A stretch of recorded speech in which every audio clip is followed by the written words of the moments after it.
क्या बात है? बेटा वो कहा कि तोहर बाबूजी मरे के पहले अपना सारा जमीन जायदाद हमरा पास गिरवी रख के 20 लाख रुपया कर्जा ले रहे और वादा करे रहे कि जे फसल हुई तो ओकरा सब बेच बाच के सब कर्जा चुका दे। अब देखा बेटा, अब ना रहल फसल ना रहले तोहर बाबूजी। बिल्कुल सही। जब बांसे न रहल तो बांसुरी कहाँ से बाजी? हम नहीं कहत, हजूर कहत बारे। ऐसे बेटा अब तहार पूरा जमीन जायदाद पे हमार मालिकाना हक हो गए। हाँ? ई रहल तहर बाबूजी के साइन करल जमीन के कागजात।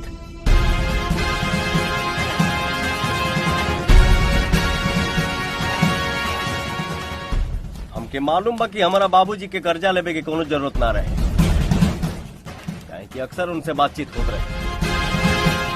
और वैसे भी हमारे बाबूजी पढ़ल लिखल रहा, से ही अंगूठा के निशान नकली है। मतलब ये अंगूठा के निशान नकली बा? हाँ? तो हर बाप ले लक असली रुपया और दे ले ससुरा नकली अंगूठा के निशान। हाँ?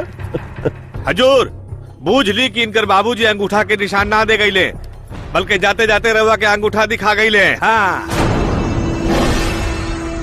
करे तो हर बाप बेईमान रहेगा।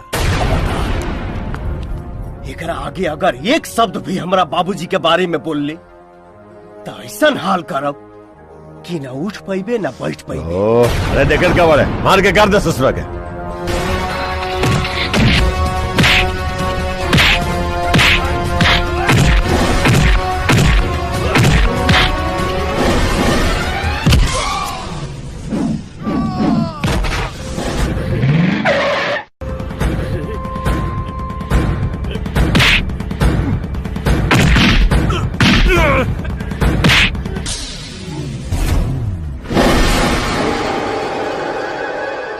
You are under arrest. SP साहेब, अगर दोबारा हम के अरेस्ट होके के रही तो लॉकअप ना तुरती।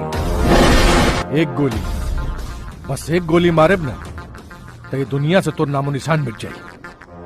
हम सिलेट पर लिखल का कहारा ना आई जौना के थूक से केहू मिटा दे।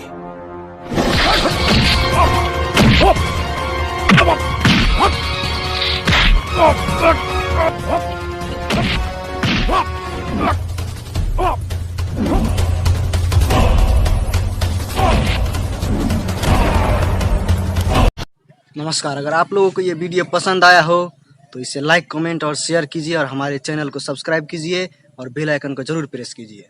धन्यवाद। जय हिंद, जय भारत।